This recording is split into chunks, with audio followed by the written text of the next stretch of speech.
Coba saya mau tanya dulu ya untuk selisih ya.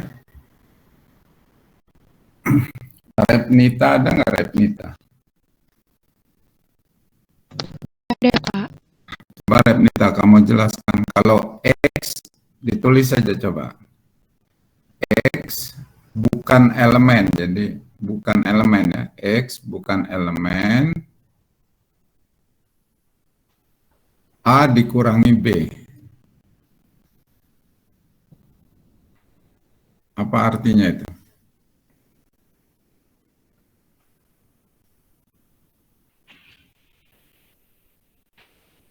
X bukan elemen, A dikurangi B. Sebentar. Apa kemungkinannya hubungan X dengan himpunannya?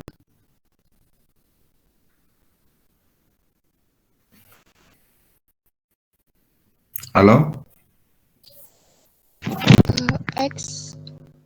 X bukan anggota,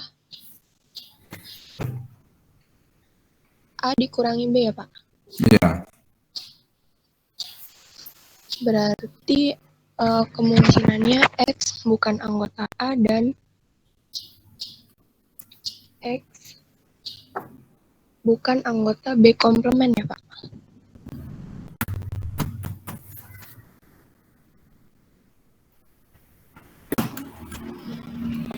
nggak usah bicara komplement-komplement, di situ nggak ada komplemennya. Yang ada A dikurang B.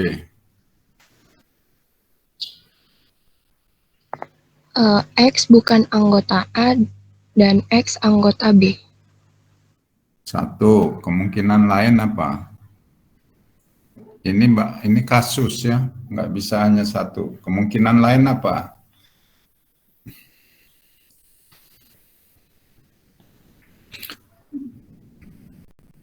Itu kamu baru satu, X bukan anggota A, tapi X anggota B, oke. Terus apa lagi? Ada tiga kemungkinan itu.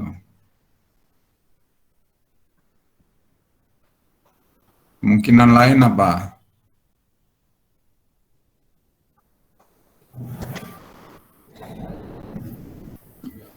Nggak ngerti ya. Tria Lestari ada nggak? Ada, Pak. Coba kamu jelaskan apa? Izin menjawab, Pak. Ya, Untuk X bukan anggota asli si B. Yang pertama, X-nya bukan anggota A dan X-nya elemen dari B. hmm. Lalu untuk yang kedua itu, X-nya elemen dari X-nya bukan elemen A dan X bukan elemen dari B, Pak. Oke, yang kedua. Yang ketiga apa? Yang ketiga itu bukan elemen X.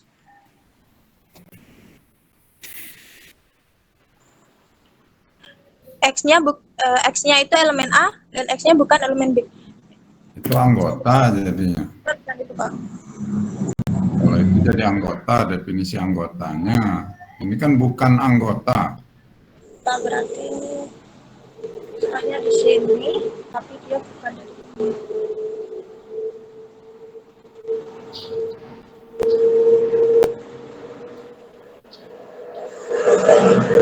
Hanya anggota A.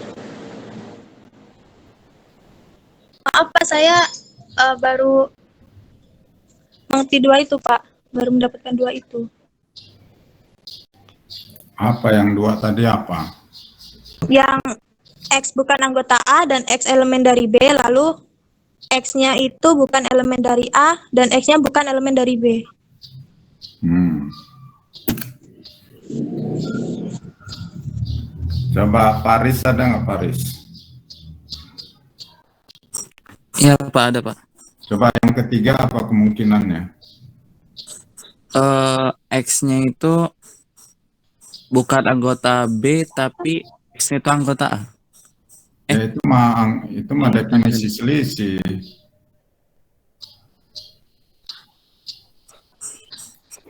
Hmm,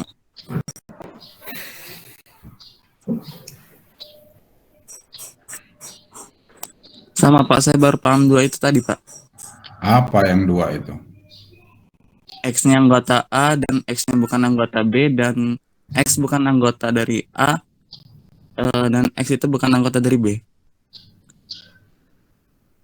Coba ulangi. Pelan-pelan. Coba diulangi lagi, Baris. Apa? X bukan anggota A selisih B, itu artinya apa? X itu bukan anggota A dan X itu merupakan anggota B. Satu. Terus, Yang kedua apa? X itu bukan anggota A dan X itu bukan anggota B, Pak. Oke. Sebenarnya bisa digambar, kamu buat gambar itu apa kemungkinan? Intan Caroline ada? Halo? Hadir, Pak. Coba yang ketiga apa kira-kira? Kemungkinan ketiga.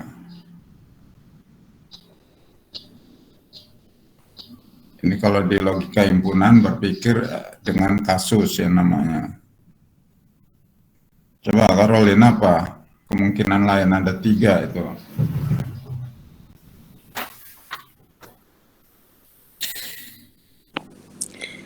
X bukan himpunan A atau X himpunan B bukan, Pak?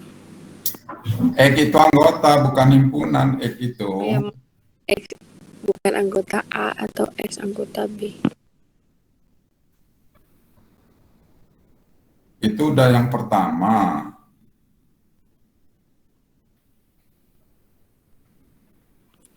Sama sih, Pak, baru dapat 2 saya. Iya, kamu apa yang 2 itu apa yang udah ditemukan teman kamu itu apa? Ya, yang pertama X bukan anggota A dan X anggota B. Yang kedua X bukan anggota A dan X bukan anggota B, Pak. Enggak berpikir kamu ini cuman 2. Coba Muhammad Ihsan ada? Ihsan? Belum di ACC Pak Iksan, Pak.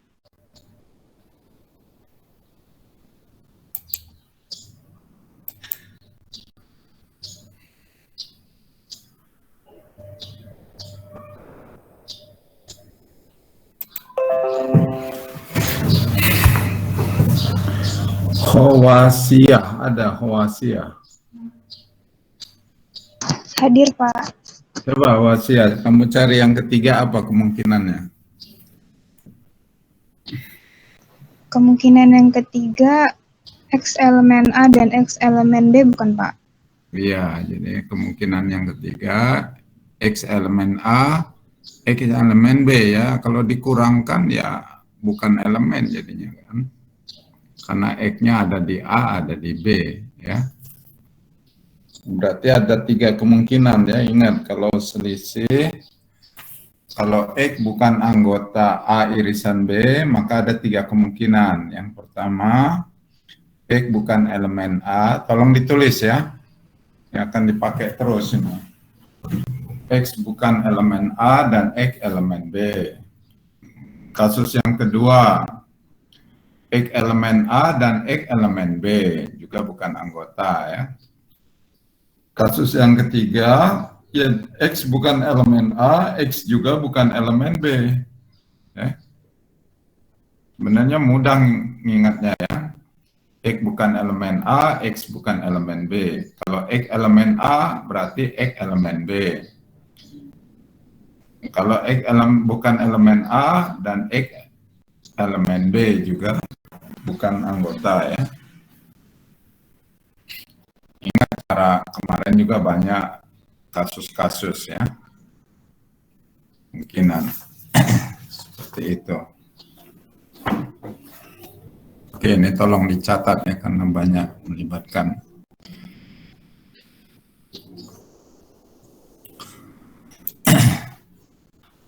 Oke, coba pada produk kartesius ya. Ini kembali lagi ya, cara kita berpikir harus kembali ke dasar ya.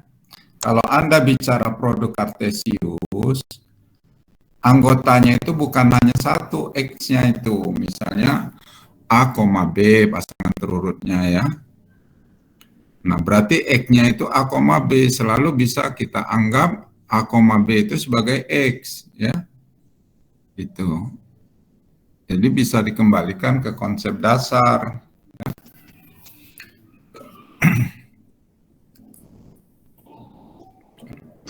Karena semua pada akhirnya kehimpunan ya, kembali ke konsep himpunan.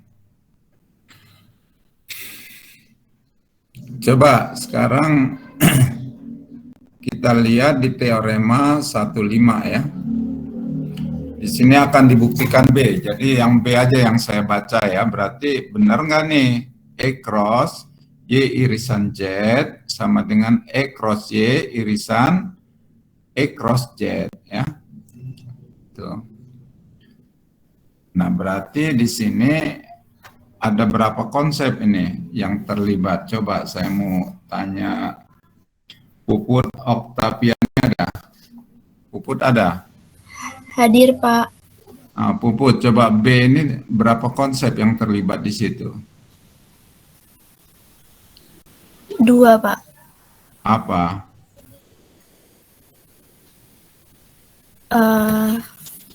Selisih.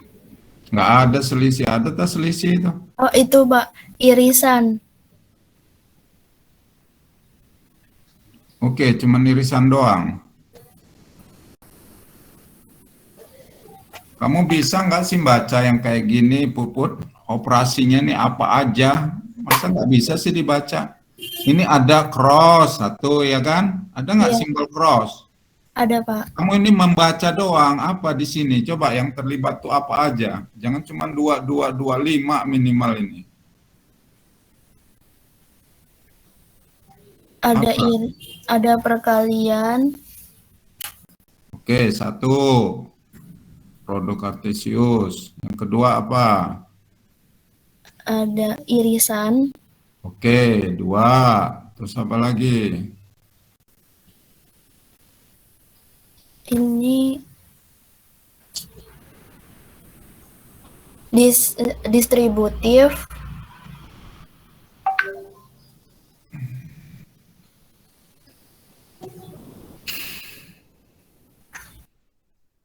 Oke, bisalah itu dilibatkan. Terus apa lagi?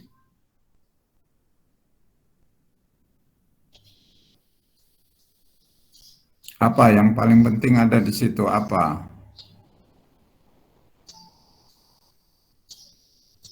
Simbol apa aja? Coba saya mau tanya yang kamu lihat di sini simbolnya apa aja? Semua simbol, jangan diabaikan. Semuanya apa aja yang ada di situ? ada perkalian, irisan, sama dengan, Nah, itu sama dengan ya. Itu Iya, sama dengan apa? Itu konsep yang paling penting. Justru itu yang mau dibuktikan. Kalau membuktikan sama dengan 2 himpunan gimana, Puput? membuktikan bahwa X cross Y irisan Z. Nggak usah cross-cross. Yang saya tanya kembali ke konsep dasar. Anda ingin membuktikan A sama dengan himpunan B. Gimana? A merupakan himpunan bagian dari B, Pak. Cukup aja, selangkah gitu aja. Cukup. Dan B himpunan bagian dari A. Iya, harus lengkap ya. Jangan cuma satu langkah doang. Nah, kalau di sini mana yang A, mana yang B yang mau kamu anggap? Yang A-nya itu X cross Y irisan Z, dan B-nya itu X cross Y irisan X cross Z, Pak. Oke. Ya. Tuh, jadi kita harus kembali ke konsep dasar. Kalau enggak yang lihat gini susah. Ya. Coba kita baca dulu ya sekarang. Lihat. Di sini misalnya A anggota dari himpunan A ya kan? Itu. Nah, tapi A-nya cross, berarti A ini maknanya ya A ini pasangan terurut, misalnya X, P ya.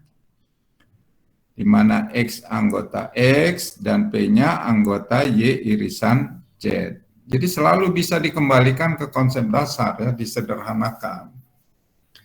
Nah, kita misalkan A elemen E cross Y irisan Z. Berarti A ini pasangan terurut ya.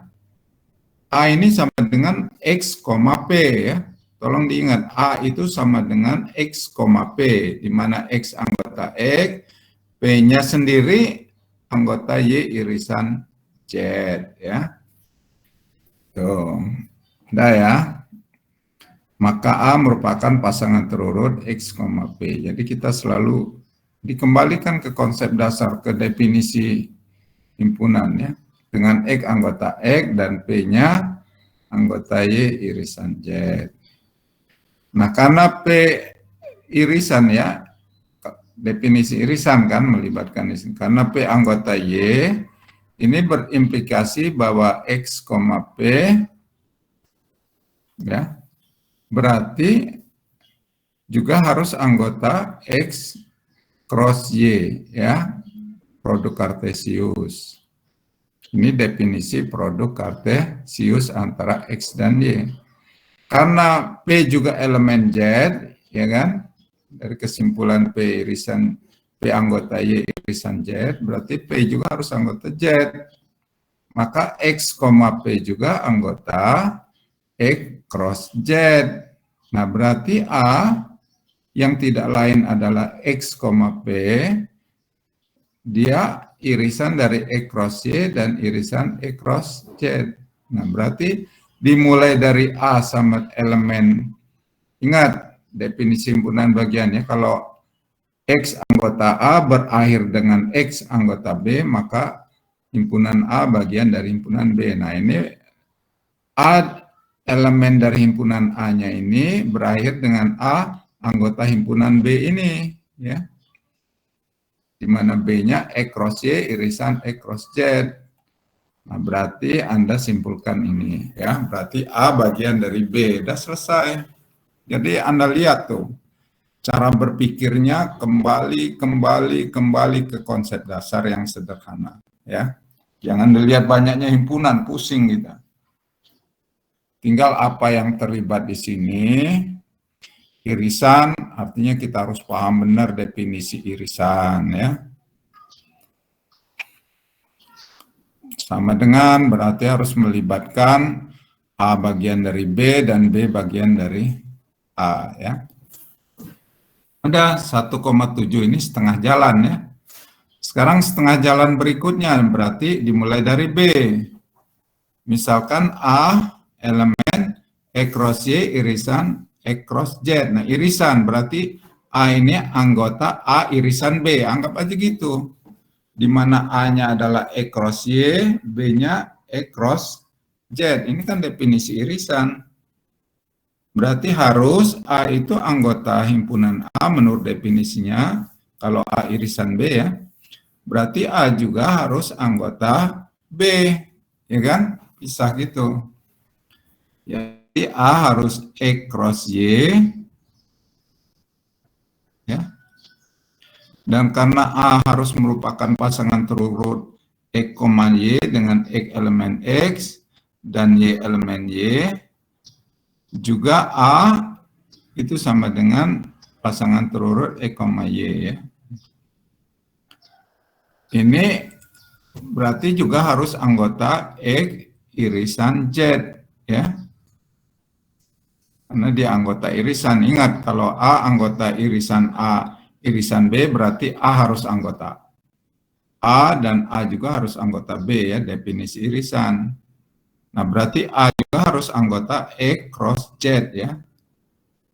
Yang berarti Y-nya harus anggota Z, ya. Itu. Nah, kalau Y ini anggota Y, Y juga anggota Z, berarti Y harus anggota Y irisan Z. Sehingga A sama dengan E, Y, itu adalah unsur dari E cross Y irisan Z, ya.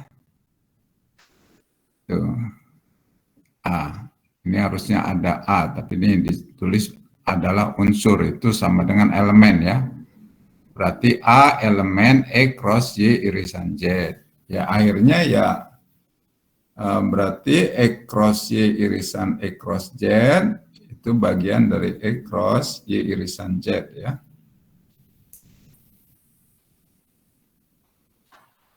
Ya sebenarnya kalau kita lihat ke sini ya hanya konsep-konsep dasar aja yang terlibat ya. Tuh.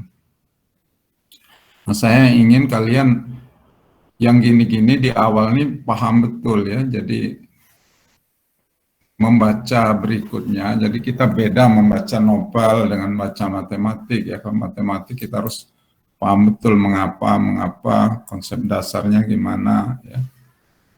Makanya konsep dasar itu yang sangat-sangat penting ya. Oke, coba B ini tolong dibaca. Sahrul ada ya, Sahrul? Sahrul ada? Nggak ada ya, Sahrul. Imam? Imam ada? Iya, Pak. Coba Imam dibaca dulu yang bagian B aja, Imam. Yang B, Ya, produk pembuktian B. Oke, baik.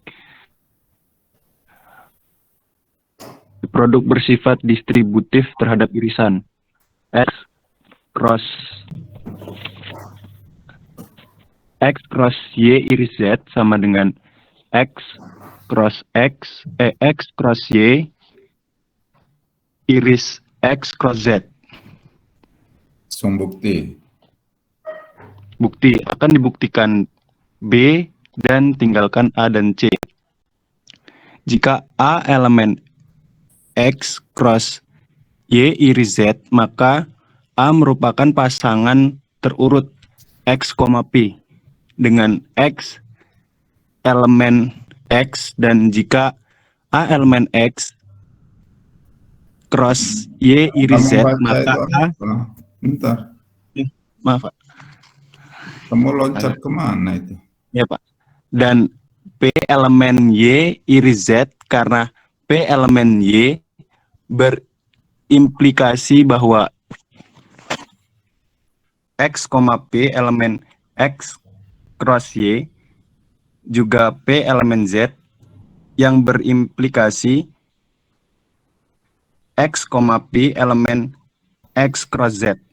Jadi A sama dengan X, P elemen X cross Y iris X cross Z. Maka itu X cross Y iris Z merupakan anggota dari X cross Y. Mana ada anggota di situ? Apa? Simbol apa itu? Coba yang benar dibacanya 1,7. Masa kamu simbol aja nggak ini masih salah-salah? Ya, Pak. Karena itu X cross Y iris Z sama dengan himpunan. Ini simbol A. Ini masa yang kayak gini kamu nggak ngerti? Simbol apa ini? Yang kayak C nih. Masa Allah kamu nih. Simbol apa ini? Ini dari SMP udah dipelajari. Aduh.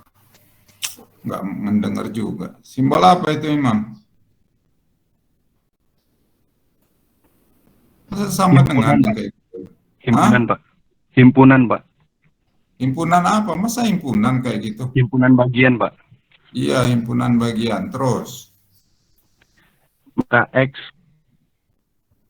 cross Y iris Z, himpunan bagian dari X cross Y iris X cross Z. Untuk menunjukkan kebalikannya, misal A elemen X cross Y iris X cross Z, maka A elemen X cross Y, dan karena itu A harus merupakan pasangan terurut X, Y dengan X elemen X dan Y elemen Y. Juga A sama dengan X, Y anggota X cross Z yang berarti Y elemen Z. Karena itu Y elemen Y iris Z sehingga A sama dengan X, Y. Oke. Terus? Adalah unsur X cross Y iris Z, konsekuensinya X cross Y iris X cross Z merupakan himpunan bagian dari X cross Terus Y iris Z. irisan ya, jangan iris. Iya, Pak. Irisan Iris. dari Z. Dari 1.7 dan 1.8 dapat disimpulkan bahwa benar. Sama dengan ya, berarti sama dengan itu benar. Ya. Nah, cobalah kalian baca ini pembuktian diulang-ulang ya. Semua kalau ada kesulitan kembali ke definisi dasar. Makanya saya minta supaya kalian tulis ulang tuh definisi gabungan, definisi irisan, definisi selisih ya. Termasuk yang terakhir kita bahas juga kalau dia bukan anggota gimana ya. Tuh. Cara berpikir ya, jadi mudah-mudahan kalian bisa mengubah cara berpikir. Beginilah cara berpikir dalam pembuktian matematik ya. Yang menariknya kita harus selalu kembali ke konsep dasar, ya, ke konsep paling dasar. Ya. Gitu.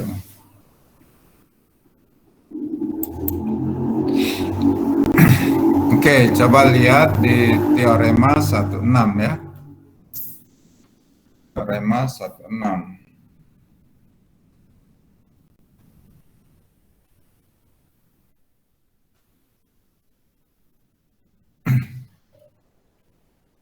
Satu enam.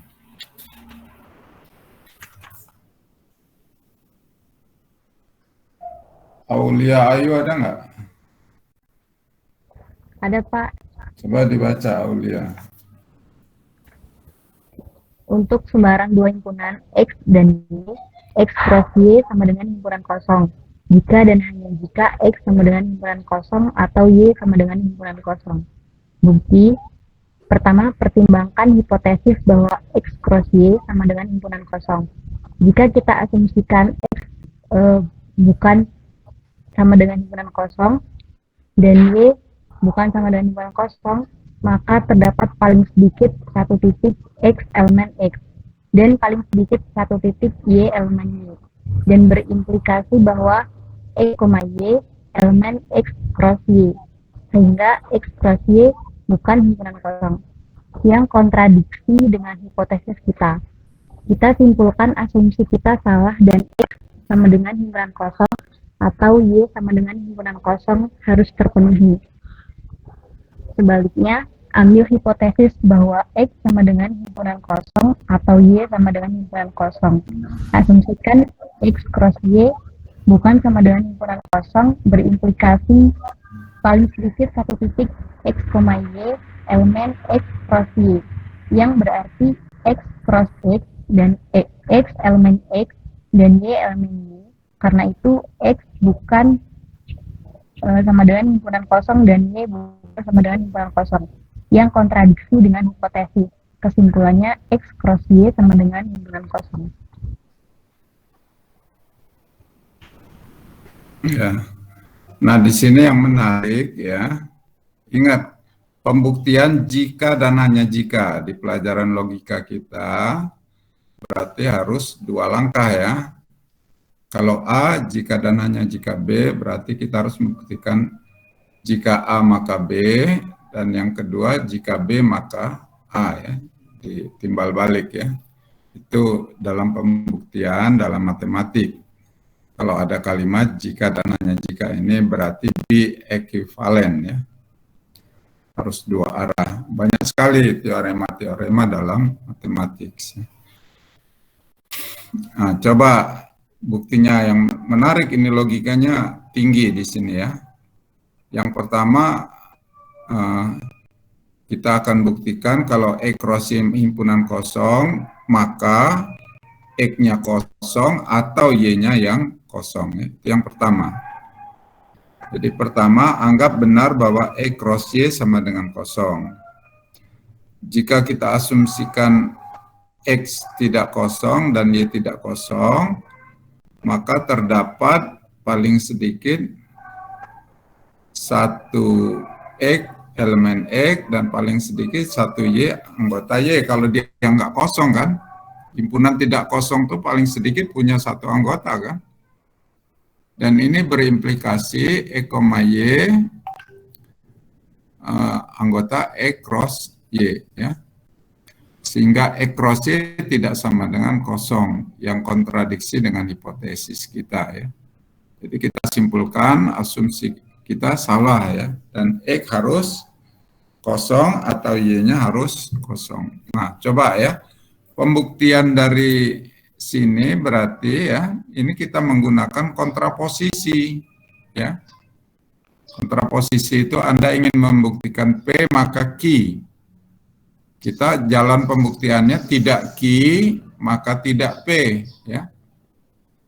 Itu. Anda ingin membuktikan bahwa E cross Y kosong, maka E kosong atau Y-nya kosong ya. Itu. Dengan kontraposisi berarti kita mulai X-nya tidak kosong atau Y-nya tidak kosong ya. Berakibat E cross Y tidak kosong. Ya, berarti kontraposisinya tidak Q maka tidak P. Benar ya. Akibatnya P maka Q juga harus benar. Jadi ini pakai kontraposisi ya. Pembuktian yang setengah. Pembuktian berikutnya sebaliknya ambil misalnya E kosong dan Y kosong. Asumsikan E cross Y tidak kosong.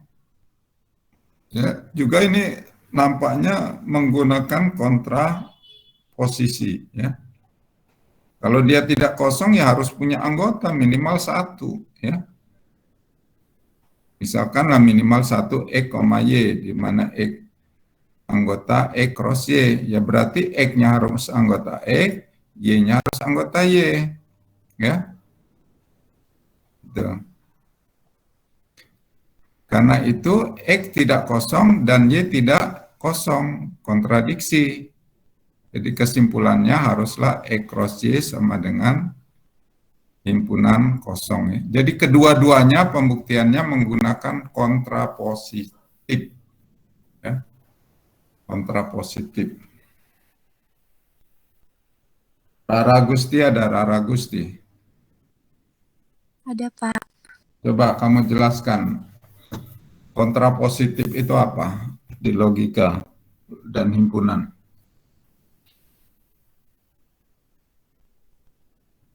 Untuk kontraposisi, untuk membuktikan jika P maka Q. Enggak, saya tanya kontraposisi itu rumusnya kayak mana kalau di logika? Iya, Pak. Misalkan P, jika P maka Q, maka untuk membuktikannya dengan negasi Q, maka negasi P. Ya udah, itu aja yang ditanya ya. Jadi kita susah ya dalam pembuktian matematik, banyak biasanya kita disuruh membuktikan jika P maka Q. Kalau pembuktian langsung susah, mungkin juga nggak bisa ya. Tapi kita bisa dengan mudah menggunakan misalnya kontraposisi ya. Itu. Ya gunakan kontraposisi. Nah ini kedua-duanya ini menggunakan kontraposisi ya. Dua-duanya menggunakan kontraposisi ya. Nah ini ya pembuktian dalam matematik yang tolong yang belajar dengan Pak Mus itu ada 7 cara pembuktian matematik ya. Ini kalau kalian paham kontraposisi dengan mudah bisa memahami juga definisi himpunan kosong ya. Himpunan kosong itu himpunan yang tidak punya anggota. Kalau dia tidak kosong ya minimal ada anggota satu ya. Minimal ada satu anggota kalau tidak kosong ya. Dan ini pembuktiannya kedua-duanya menggunakan kontraposisi ya. Jadi itu juga ingat yang 7 pembuktian dalam matematik ya.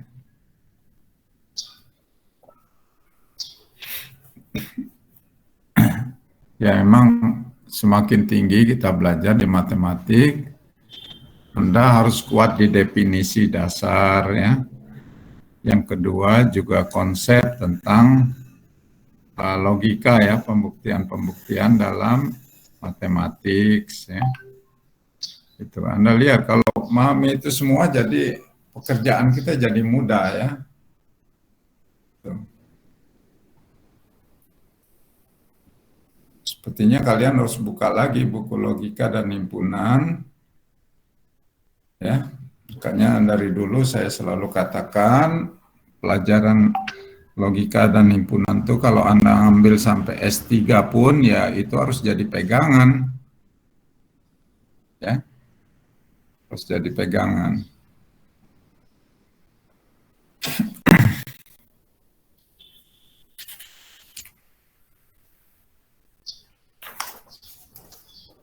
Sadewa ada ya, Sadewa?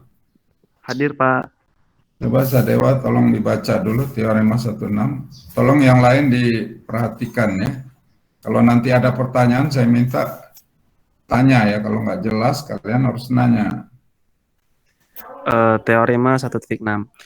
Untuk sembarang dua himpunan X dan Y, X cross Y sama dengan himpunan kosong, jika dan hanya jika X himpunan kosong atau Y himpunan kosong. Buktinya, pertama pertimbangkan hipotesis bahwa X cross Y itu himpunan kosong. Jika kita asumsikan X itu himpunan kosong, bukan himpunan kosong dan Y bukan himpunan kosong, maka terdapat paling sedikit satu titik X elemen X dan paling sedikit satu titik Y elemen Y, dan berimplikasi bahwa X, Y elemen dari X cross Y, sehingga X cross Y bukan himpunan kosong, yang kontradiksi dengan hipotesis kita. Nah, kita simpulkan asumsi kita salah, dan X himpunan kosong atau Y himpunan kosong harus terpenuhi. Sebaliknya, satu langkah itu ya. Ini langkah yang kedua. Terus. Sebaliknya, ambil hipotesis bahwa X himpunan kosong atau Y himpunan kosong. Asumsikan X cross Y itu bukan himpunan kosong, berimplikasi paling sedikit satu titik X, Y elemen X cross Y, yang berarti X elemen X atau Y elemen Y. Karena itu X bukan himpunan kosong dan Y bukan himpunan kosong, yang kontradiksi dengan hipotesis. Kesimpulannya, X cross Y itu himpunan kosong. Coba pertanyaan, silahkan nanya mengenai ini. Silahkan, kalau ada pertanyaan. Kalau nggak ada pertanyaan, artinya nggak ada yang nyimak ini. Ada yang mau nanya nggak?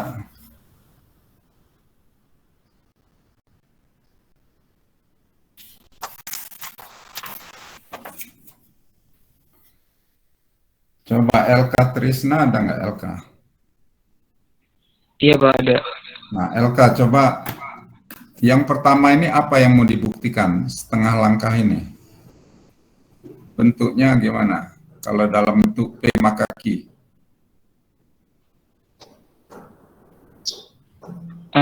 Kita mencari membuktikan si X cross Y itu X itu terdapat elemen di X dan di Y, untuk menguji apakah benar. Sebenarnya yang pertama ini apa yang ingin dibuktikan? Untuk membuktikan bahwa bahwa si X dan Y itu merupakan himpunan kosong. Coba kalau saya punya, kembali ke konsep dasar, kamu tulis coba P jika dan hanya jika Q. Simbolnya gimana itu? Panahnya dua arah itu. Sudah ditulis P jika dan hanya jika Q, atau P dua panah kanan kiri Q sama dengan P maka Q. Gimana simbol P maka Q itu? Gimana LK? Simbol P maka Q itu gimana? Simbol P maka ini simbol jika adanya jika ya Pak? Bukan. Jika P maka Q Oh, itu simbolnya jika P gimana? maka Q, maka P tanda panah ke kanan, Q. Oke. Dan Q maka P, ya kan? Q maka P berarti Q tanda panah ke kanan, habis itu P. Ya, itu soalnya ya. Jadi soalnya yaitu E cross Y sama dengan himpunan kosong, tanda panah kanan kiri, E kosong atau Y kosong. Ya, itu soalnya, teoremanya.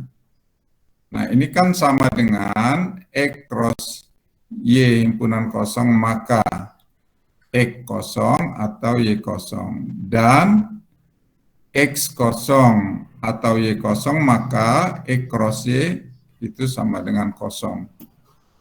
Ya, jadi mana P, mana Q-nya. Itu yang ingin dibuktikan di teorema ini. Ya. Nah, coba saya minta kalian dengan uraian apa yang saya jelaskan ya, gimana sih skema pembuktian teorema 16 ya, diceritakan. Kembali ke konsep dasar pembuktian dalam matematik ya. Ini pembuktian bikondisional. Coba dibuka lagi logika dan himpunan. Gimana pembuktian logika pembuktian teorema 16? Tolong di PR gitu ya. Sama juga tadi yang apa? A dan B tolong dibuktikan ya. A dan B. Jadi A dan B, ingat konsepnya, ini harus kembali ke definisi selisih sama dengan ya. Selisih, kalau yang nomor A berkaitan dengan gabungan ya. Itu. Definisi gabungan, jadi kembali ke A gabungan B.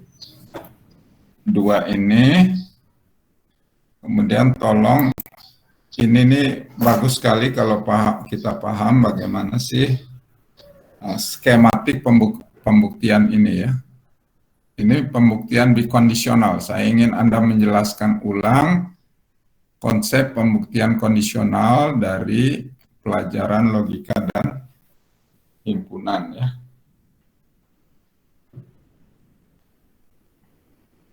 Logika dan himpunan.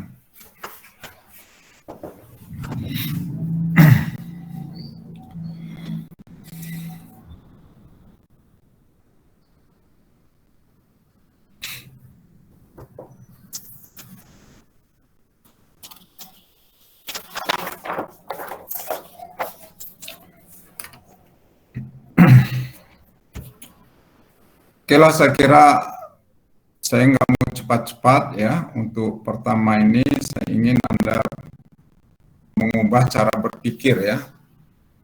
Jadi berpikir dalam matematik itu seperti itu, tapi kita harus menguatkan definisi dasar ya. Makanya saya selalu menekankan Anda harus kembali memahami dengan benar definisi gabungan, irisan, selisih ya. Semua larinya ke sana ya. Ke definisi dasar ya. Kemudian juga kita nggak bisa mengabaikan pembuktian-pembuktian dalam matematik, pelajaran di logika dan himpunan ya. Ada 7, paling nggak ada 7 cara pembuktian dalam matematik ya. Walaupun yang digunakan tidak selalu, yang digunakan ya paling jika maka, jika dan hanya jika, ini yang umum dipakai sehari-hari ya. Tuh.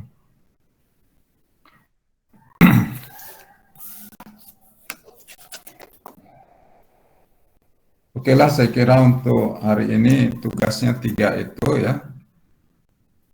Tolong dikumpul minggu depan. Kemudian apalagi ini? Ada pertanyaan enggak? Halo? Maaf, saya izin bertanya. Nah, Terkait tugas untuk teorema 1.6 ini tadi, kita jelaskan, ini kan kalau yang di buku itu berdasarkan kontraposisi ya Pak. Kita menjelaskannya dengan cara berbeda atau bagaimana ya Pak? enggak, kamu jelaskan, ini kan soal teoremanya ini bentuknya bikondisional kan? Ini kan P jika dan hanya jika Q kan bentuknya. Ya Pak.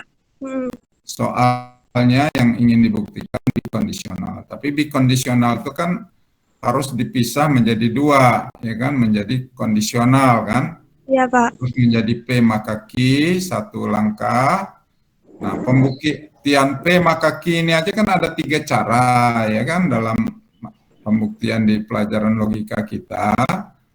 Ada cara langsung, ada dengan kontraposisi. Nah, yang kita pakai kontraposisi, ada dengan kontradiksi, ya kan? Ada 3 cara kan? Ya Pak. Yang pertama nggak bisa, ini susah kita kalau menggunakan yang pertama, makanya kita gunakan kontraposisi. Kalau kontraposisi nggak bisa juga, mungkin kita harus pakai kontradiksi, tapi pakai kontraposisi udah. Kemudian yang kedua, ini bentuknya kan Q maka P, ya kan? Langsung nggak bisa nih, langsung susah. Pakai cara yang kedua, kontraposisi. Udah selesai, bisa. Artinya nggak perlu lagi pakai kontradiksi, ya. Tuh. Jadi Anda menjelaskan ini, skema pembuktian ini gimana gitu ya. Sebenarnya udah saya jawab tuh pertanyaan Anda, sekaligus tugasnya udah saya jawab ya. Tapi di sini yang harus Anda lihat, P-nya adalah E cross Y sama dengan kosong, itu P-nya ya. Sedangkan Q-nya X sama dengan kosong, atau Y-nya himpunan kosong, itu sebagai Q-nya. Ya. Jadi Anda jelaskan. Gitu. Ya mau tidak mau baca lagi catatan ya, hanya menjelaskan pembuktian bikondisional ya. Supaya kalian nggak lupa itu. Itu pertanyaan yang bagus. Silakan, ada lagi nggak? Baik Pak, terima kasih Pak. Ya. Terima kasih Pak. Nah kemudian buku gimana? Udah bayar semua bukunya? Halo Aris, gimana? Itu bukunya udah selesai, nanti diambil di percetakan ya. Oh iya Pak, nanti juga ada beberapa teman-teman yang mau bayar langsung ke saya Pak. Udah berapa orang yang bayar?